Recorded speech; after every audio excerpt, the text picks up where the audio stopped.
نام بیت المعمور ہے، لیکن مفسرین اور علماء نے لکھا ہے کہ اگر اللہ اس کعبے کو آج بھی اتارنا چاہیں تو ٹھیک اسی کعبے پر آ کر وہ بیٹھے گا، کیونکہ مرکز یہی ہے اور اس کا حکم جو ہے وہ سدرۃ المنتہا تک ہے اور نیچے حکم جو ہے وہ تحت الثری تک ہے۔ اسی لیے اگر کوئی آدمی انڈر گراؤنڈ نماز پڑھتا ہے تو کعبہ تو اوپر ہوتا ہے لیکن اس کا حکم تحت الثری۔ اسی طرح کوئی آدمی ہوائی جہاز میں نماز پڑھے تو کعبہ تو نیچے رہ گیا، لیکن نہیں، کعبے کا حکم تو سدرۃ المنتہا۔ اور بیت المعمور جو ہے اس میں 70,000 فرشتہ روزانہ طواف کرتے ہیں، اور جو ایک دفعہ کا طواف کرتا ہے اس کو دوبارہ پھر موقع ہی نصیب نہیں ہوتا۔ اس کے بعد فرمایا ثم اوتیت بإناء من خمر وإناء من لبن وإناء من عسل، پھر میرے سامنے 3 برتن لائے گئے، ایک میں شراب تھا اور ایک میں دودھ تھا اور ایک میں شہد تھی۔ قال فأخذت اللبن قال هذه الفتنة أنت عليها وأمتك، تو حضور پاک صلی اللہ علیہ وسلم نے دودھ کو منتخب فرمایا، تو انہوں نے کہا الحمدللہ فطرت پر ہیں آپ بھی اور آپ کی امت بھی، کیونکہ ہمیشہ اصولی بات یاد رکھیں کہ اللہ نے بچے کے لیے سب سے پہلی غذا کیا منتخب کی ہے، وہ دودھ، تو اس لیے اس کے اندر بڑی حکمت ہے۔ اور میرے آقا کو سب سے گرمیوں کے موسم میں دودھ کی لسی جو ہے وہ بڑی پسند ہے، یعنی دودھ میں پانی ڈال کے لسی بنا کے ٹھنڈا کر کے تو حضور صلی اللہ علیہ وسلم نوش فرمایا گا۔ اور یہ بھی حدیث مبارک ہے کہ ثلاث لا یرد، 3 چیزیں ہیں جن کو آپ کوئی ہدیہ کرے تو رد نہیں کر سکتے۔ ایک تو خوشبو ہے، اگر کوئی عطر پیش کرے تو آپ رد نہ کریں، چاہے وہ آپ لگائیں نہ لگائیں لیکن آپ لے لیں۔ اسی طریقے سے اگر کوئی دودھ پیش کرے تو اس کو بھی آپ رد نہیں کر سکتے۔ حضور پاک صلی اللہ علیہ وسلم نے فرمایا کہ اگر کوئی آدمی آپ کو عطر پیش کرتا ہے اور یا دودھ پیش کرتا ہے تو اس کو کبھی بھی رد نہیں کرنا چاہیے۔ اور یہ بھی ایک روایت میں ہے کہ جب آپ کوئی بھی کھانا کھاتے ہیں تو آپ کہتے ہیں کہ الحمدللہ الذی اطعمنا وسقانا وجعلنا من المسلمین، اللہم اعطنا خیرا منہا، اللہ اس سے بھی ہمیں بہتر کھانا عطا فرما۔ لیکن جب آپ دودھ پئیں تو فرمایا کہ یہ دعا کریں کہ اللہم زدنا زدہ منہا، آپ اسی کو اور زیادہ عطا فرمائیں، کیونکہ دودھ سے بہتر کھانا کوئی دنیا میں ہے ہی نہیں۔ اس لیے حضور پاک صلی اللہ علیہ وسلم نے بھی اسی کو انتخاب فرمایا۔ ثم فرضت علی الصلوات 50 صلاۃ کل یوم، 50 نمازیں مجھ پہ فرض کی گئیں۔ قال فنظرت حتى اتيت موسى علیہ السلام فقال ما فرض ربك على امتك، قال فقلت 50 صلاۃ کل یوم، 50 نمازوں کا حکم ہوا تو حضرت موسیٰ علیہ السلام نے فرمایا ان محمد العزستی 50 صلاۃ انی قد خبرت الناس قبلک وعادت بنی اسرائیل شد المعالجہ، انہوں نے فرمایا آپ کی امت 50 نمازیں نہیں پڑھ سکتی، میں نے بنی اسرائیل کو بڑا آزمایا ہے، بڑی محنت کی ہے۔ فرجی الی ربک واسأل تخفیف لامتک، قال رجعت انی اشهد، قال رجعت الى موسیٰ قال یوم قلت ب40 صلاۃ کل یوم، قال ان امتک لا تستطيع 40 صلاۃ کل یوم وانی قد خبرت الناس قبلک وعالجت بنی اسرائیل شد المعالجہ۔ یہاں سے واضح ہو گیا کہ موسیٰ علیہ السلام کو علم غیب نہیں، بلکہ انہوں نے بتایا کہ میں نے بنی اسرائیل کو بڑی محنت کی ہے، تجربہ کی ہے، وہ نہیں پڑھ سکے تو آپ کی امت کہاں پڑھے گی۔ فرجی لا تفریق قال فرجعت فزعني اشهد اخر فرجعت قال قلت مرت 30 صلاة، قال ان مدغاستی 30 صلاة كل يوم انی قد خبرت الناس قبل وعالت بنی اشد الوعد فرجی لا تفریق امتک، قال فرجعت فزعني اشهد اخر فرجعت الى موسى فقال بما امرت، قلت ب20 صلاة كل يوم، فقال ان امتك لا تستطيع 20 صلاة كل يوم وإني قد خبرت الناس قبلك وعالجت بني إسرائيل شد المعالجة فرجع إلى ربك فاسأل تخفيفا لأمتك، قال فرجعت فإني أشهد آخر فرجعت موسى قال بما قال أمرت ب10 صلوات كل يوم، قال إن أمتك لا تستطيع 10 صلوات كل يوم وإني قد خبرت الناس قبلك وعالجت بني إسرائيل شد المعالجة فرجع إلى ربك تخفيفا لأمتك، قال فرجعت فأمرت 5 صلوات كل يوم فرجعت إلى موسى فقال قلت أمرت ب5 صلوات قال إنهم لا تصدق الخمس صلوات كل يوم إني قد خبرت الناس قبل وعد بشدة فرجعنا فزلت فيهم قال قلت قد سألت ربي حتى استحييت. میں نے کہا اب مجھے حیا آتی ہے میں پھر نہیں عرض کروں، ولیکن رضا و وسلم میں نے بس تسلیم کر دیا. فنفذ منادى مناد قدم زید فریضتی وخففتن عبادی. اور انہوں نے کہا یا اللہ، اور آپ نے بڑی مہربانی فرما کے تخفیف بھی فرما دی ہے اور پھر یہ بھی فرما دیا کہ 5 پڑھیں گے لکھے 50 جائیں گے. باہر جاؤ فی صحیح حدیث کے بعد حلفا یا تعالی سے نبی دن قال بخاری رحم اللہ تعالی حدثنا یحییٰ بن بکیر قال الذی یونس بن شہاب بن عثمان قال كان ابو ذر يحدث قال فرج ان سقف بیتی وانا بمکہ. اس روایت میں حضرت ابی ذر فرماتے ہیں کہ حضور نے فرمایا کہ میرے گھر کی چھت کھولی گئی اور اس وقت میں مکے میں تھا. فنظر جبریل ففرج صدری ثم غسل ماء زمزم. حضرت جبریل اترے، انہوں نے میرا سینہ شق کیا اور پھر مائے زمزم سے میرے سینے اور دل کو دھویا. ثم جاء بطست من ذهب ممتلئ حکمتا و ایمانا. پھر سونے کے تشت کو لایا گیا جس میں اللہ تعالیٰ نے حکمت و ایمان بھرا. افرغہ فی صدری، وہ میرے سینے میں ڈالا گیا. ثم اطبقہ، پھر میرے سینے کو بند کیا گیا. ثم اخرج یدی وجبیر السماء الدنیا فالماجد السماء. یہ اختصار ہے روایات میں، اصولی بات ہے کہ کہیں تفصیل ہے، کہیں اختصار ہے، کہیں اجمال ہے. فلما جئت السماء قال جبریل قال السماء خادمہ افتح قال من هذا. حضرت جبریل نے کہا بھی دروازہ کھولو. انہوں نے کہا کون؟ انہوں نے کہا کہ میں جبریل ہوں. انہوں نے کہا تمہارے ساتھ کون؟ انہوں نے کہا نعم معی محمد صلی اللہ علیہ وسلم، میرے ساتھ حضرت محمد مصطفیٰ ہیں. قال ارسل الیہ. یہ نہیں کہ رسالت مانا ہے کہ آپ کو معراج کی دعوت پہنچ گئی. انہوں نے کہا ہاں پہنچی. فلما فتحنا السماء الدنيا بتاج قائد على يمين اسودة وعلى يساره اسودة.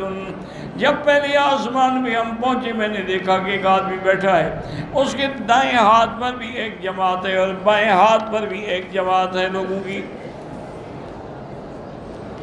اس کے بعد فرماتی ہیں نظر اذا قبل یمینہ فضحکا. جب وہ دائیں طرف نظر ڈالتے ہیں تو مسکراتے ہیں اور جب بائیں طرف دیکھتے ہیں تو پھر روتے ہیں. فقال مرحبا بالنبی الصالح والابن الصالح. قال قلت لجبریل من هذا؟ کون نے کہا هذا آدم، یہ آدم ہے. وهذه الاسودة یمینی من شمالہ نسما بنیہ. یہ دائیں بائیں جو ہیں اس کی اولاد کی روحیں ہیں. فاہل الیمین منہم اہل الجنہ، جو دائیں والے ہیں وہ جنتی ہیں. والاسودة الذی من شمالہ اہل النار، جو بائیں والے ہیں وہ جہنمی ہیں. تو جب وہ جنتیوں کو دیکھتے ہیں تو خوش ہوتے ہیں اور جہنمیوں کو دیکھتے ہیں تو روتے ہیں. ثم عرج به الى السماء فقال قال افتح وقالوا قال مثل ما قال له رب ففتح. قال انا ذكرنا وجد في السماوات آدم وإدريس وموسى وعيسى وإبراهيم عليهم الصلوات والتسليم. ولم يثبت كيف ونادى غير ذكرنا وجد آدم في السماء الدنيا وإبراهيم في السماء السادسة. قفل المجبري ونبي إدريس قال مرحبا بالنبي صلى الله عليه وسلم وقلت من هذا؟ قال إدريس. ثم مر بموسى وقال مرحبا بالنبي صلى الله عليه وسلم وقلت من هذا؟ قال هذا موسى. ثم مررت بعيسى وقال مرحبا بالنبي صلى الله عليه وسلم وقلت من هذا؟ قال هذا عيسى. ثم مررت بإبراهيم وقال مرحبا بالنبي صلى الله عليه وسلم وقلت من هذا؟ قال هذا إبراهيم. قال الزهري فأخبرني ابن حزم بن عباس وأبا حبة الأنصاري كانا يقولان. حضرت ابن عباس اور حبت الانصاری فرماتے تھے کہ حضور نے ثم عرج بی حتی ذات مستوى اسمع فیہ صریف الاقلام. پھر مجھے اوپر لے جایا گیا حتیٰ کہ اس مقام پہ کہ جہاں قلموں لکھنے کی قلم کی آوازیں بھی آ رہی تھیں. قال مالک ففرض اللہ علی امتی 50 سنة فزاد بذلك تمرت على موسى عليه السلام. فقال ما فرض الله على امتي؟ قلت فرض 50 سنة. قال موسى رضي الله عنه انه قال ذلك. فرجعت ففتح شطرا ورجعت موسى قلت فتح شطرا ارجع الى ربك ان امتك لا تطيق ذلك. فرجعت ففتح شطرا ورجعت وقال ارجع الى ربك ان امتك لا تطيق ذلك. فرجعت فراجعت فقال هي 5 وهي 50. آپ کی امت 5 پڑھے گی لیکن لکھی 50 جائیں گی. لا يبدل القول لدی، میری بات کبھی تبدیل نہیں ہوتی، میں نے حکم جو کیا ہے وہی رہے گا 50 کا، لیکن ہم نے رعایت کر دی اور آپ کی ہر نماز کا 10 درجے بلند ہو گئے. فقلت قد استحييت ربي ثم انطلق حتى انتهى سدرة المنتهى وغشي الوان لا ادري ما هي. پھر میں سدرۃ المنتہا اس بیری کے درخت پہ پہنچا تو اس کو کس چیز نے ڈھانپ رکھا تھا مجھے سمجھ نہیں آئی. ثم ادخل الجنہ، پھر مجھے جنت میں داخل کیا گیا. فاذا فيها بائل اللؤلؤ وَإِذَا تُرَابُهَا الْمِسْكِ، اس کے کنارے جو ہیں موتیوں کے، اور اس کی مٹی جو تھی وہ مشک تھی. هذا نزل البخاری في كتاب الصلاة الرازق ورواه في ذكر ابن إسحاق في الحج وفي أحاديث أنبياء أخرى يونس في صحيح في كتاب الإيمان أن حرملة بن وهب عن يونس به نحوه. وقال الإمام أحمد بن عفان قال حدثنا همام عن قتادة بن شقيق قال قلت لأبي ذر لو رأيت رسول اللہ سألته قال وكنت سألته. میں نے حضرت ابی ذر سے کہا کہ اگر مجھے حضور کی زیارت ہوتی تو میں آپ سے سوال کرتا. آپ نے کہا کیا پوچھتے؟ انہوں نے کہا میں یہ پوچھتا کہ هل رأى ربه، کیا انہوں نے اپنے رب کو دیکھا کہ نہیں دیکھا؟ فقال انی قد صدق قال قد رأيته نورا انا أراه. هكذا قد وقع في رواية امام احمد واخرج مسلم في صحيح ابي بكر بن شيبة وكيع عن يزيد ابراهيم بن قتادة عبد الله بن شقيق ابي ذر قال سألت رأيت ربك نورا ناراه.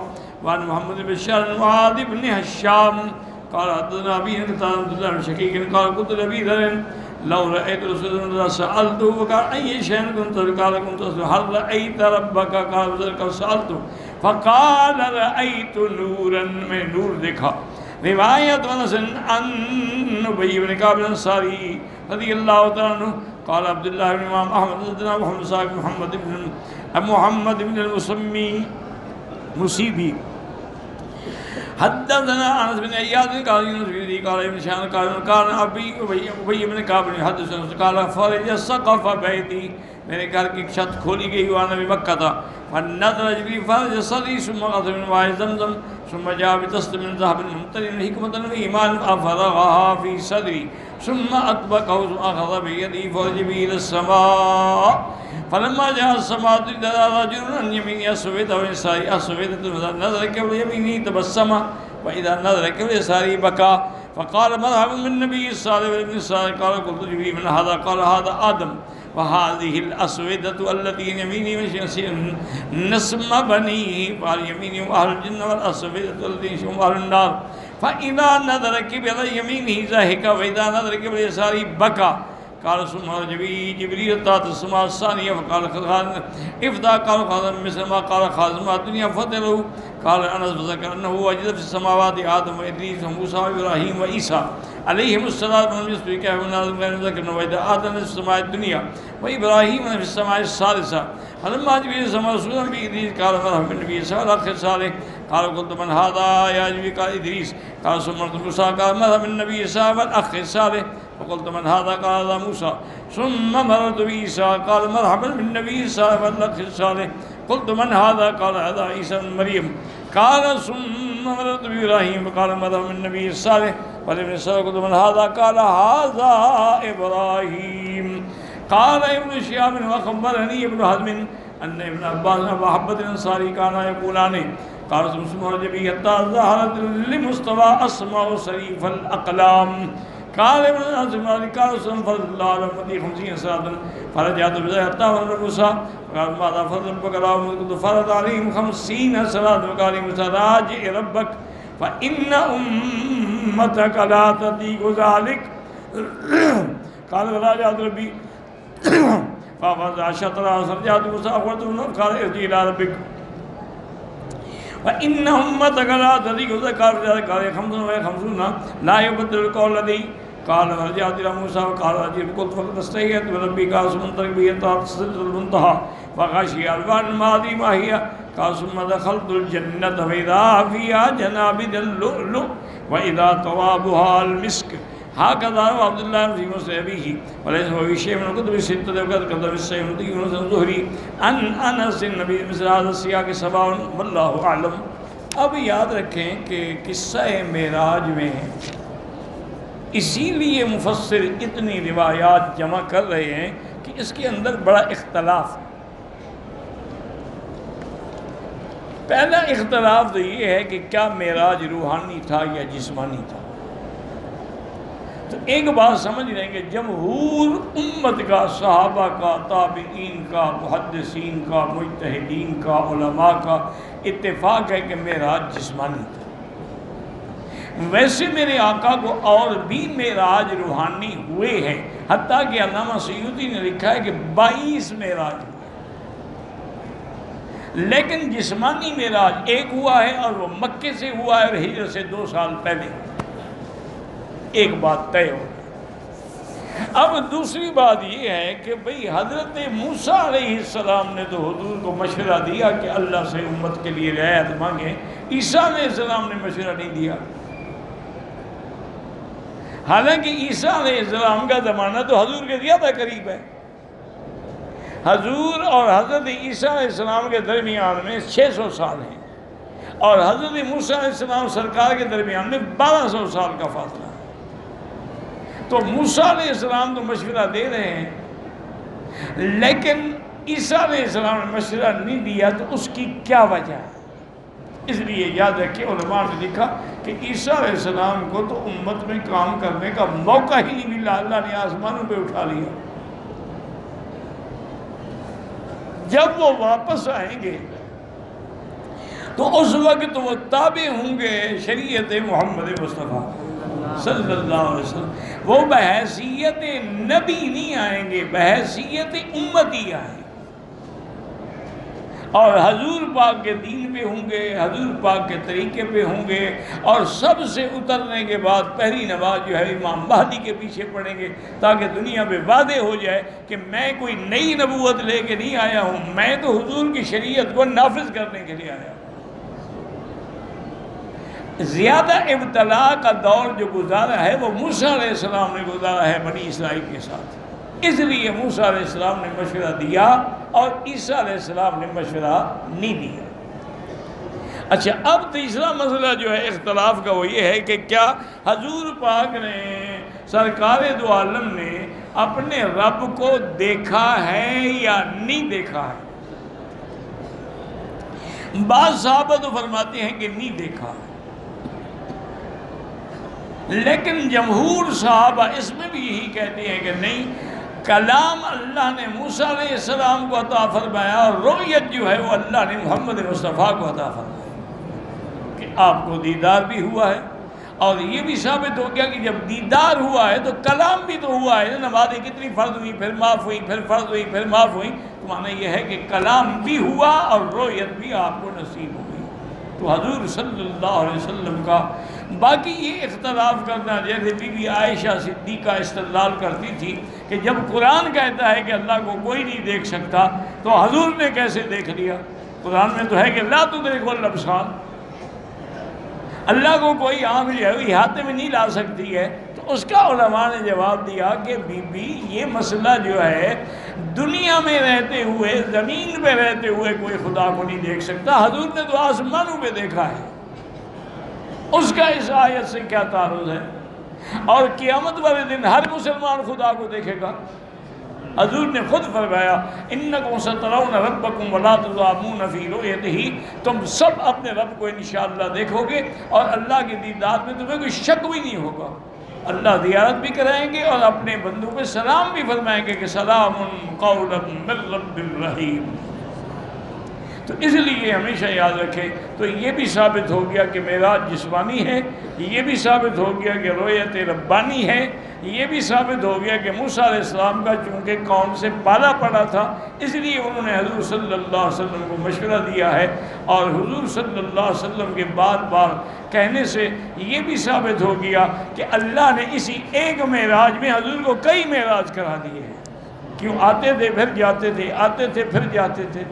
اسی طرح ایک روایت میں یہ بھی آتا ہے کہ حضور صلی اللہ علیہ وسلم جب سدرۃ المنتہا سے فرمایا کہ پھر رف رف آیا. رف رف کہتے ہیں جیسے یہ قالین پڑی ہے نا، سجادہ ایک ٹکڑا جیسے قالین کا ہو، میں اس پہ کھڑا ہو گیا، پھر وہ مجھے لے کے چلا اور وہ عرش کے قریب لے گیا. تو میں نے دیکھا کہ جبریل علیہ السلام کھڑے ہیں. میں نے کہا جبریل تم بھی چلو میرے ساتھ. انہوں نے کہا بس یا رسول اللہ میری یہاں تک حد ہے. وما منا الا لہ مقام معلوم، ہم سب کا ایک مقام ہے، اس سے آگے ہم نہیں جا سکتے. تو حضرت شاہ جی رحمۃ اللہ علیہ، عطا اللہ شاہ بخاری اللہ ان کی قبر پہ رحمتیں فرمائے، کبھی کبھی وہ تقریر کے جوش میں، خطیبانہ جوش میں جب آتے تھے نا، وہ کہتے تھے کہ یار آخر نورانی تھا نا، حضور سے بے وفائی کر گیا، میں ہوتا تو جل جاتا لیکن جاتا ضرور. ویسے کیا کریں، یہ نورانی جو تھا نوری تھا نا بھائی. اسی لیے ایک دفعہ ان سے کسی نے سوال کیا، ختم نبوت کے مسئلے پر سب کٹھے تھے نا، حضرت شاہ احمد نورانی بھی تھے اور مولانا عبدالحامد بدایونی بھی تھے، اور اسی طریقے سے شیعہ کا مظفر علی شمسی بھی تھا، عین غین قراروی بھی تھا، بریلوی، دیوبندی، شیعہ، سب چونکہ ختم نبوت کا مسئلہ سب کا متفق علیہ ہے. لیکن ایک وقت ایسا آیا، ایک تو حضرت کے پیر جو تھے نا، حضرت اپنے گولڈا شریف والے حضرت میر علی رحمۃ اللہ علیہ، اللہ ان کی قبر پہ کروں رحمتیں کرے، تو بہت بڑے عالم بھی تھے اور پیر بھی تھے.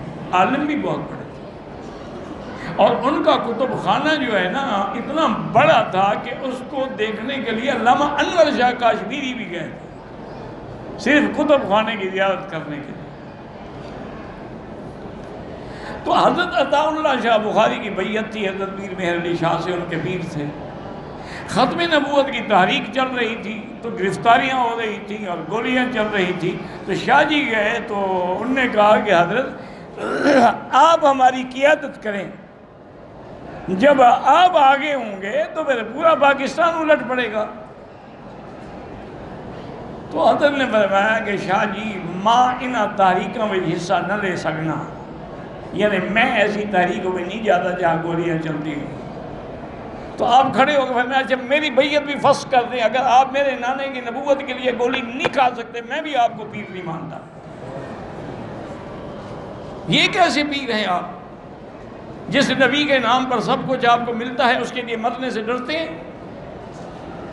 حضرت مسکراتے رہے، ان کو پتا تھا شاہ جی جلالی آدمی ہیں، جلال میں ہیں، تو انہوں نے بھی ساتھ نہیں دیا. نورانی صاحب بھی کسی بات سے ناراض ہو گئے تو انہوں نے بھی ساتھ چھوڑ دیا. اللہ سب پہ کروڑوں رحمتیں فرمائے. احمد شاہ نورانی بھی بہت بڑے عالم تھے اور بڑے اچھے حافظ تھے، اور ان کی خوبی یہ ہے کہ بڑھاپے تک ہر سال مسجد میں رمضان شریف کی تراویح میں قرآن خود سناتے تھے. تو اب وہ شاہ جی سے کسی تقریر میں پوچھا کہ حضرت آپ کو نورانی صاحب نے کیوں چھوڑا؟ انہوں نے کہا یار نورانی بے وفا ہوتے ہیں، میرے نبی کو نانے کو چھوڑ دیا تھا تو مجھے چھوڑ دیا تو کیا فرق پڑتا ہے؟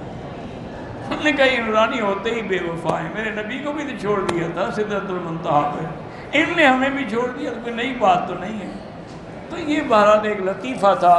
اللہ پاک ہم الحمدللہ جتنے بھی علماء ہیں، چاہے وہ بریلوی ہوں یا دیوبندی، ان سب کے لیے دعا کرتے ہیں. جو فوت ہو گئے اللہ ان پہ رحمتیں کرے، اللہ ان پہ، اور جو زندہ ہیں اللہ ان کو ہدایت دے. یہ دعا کیا کرو.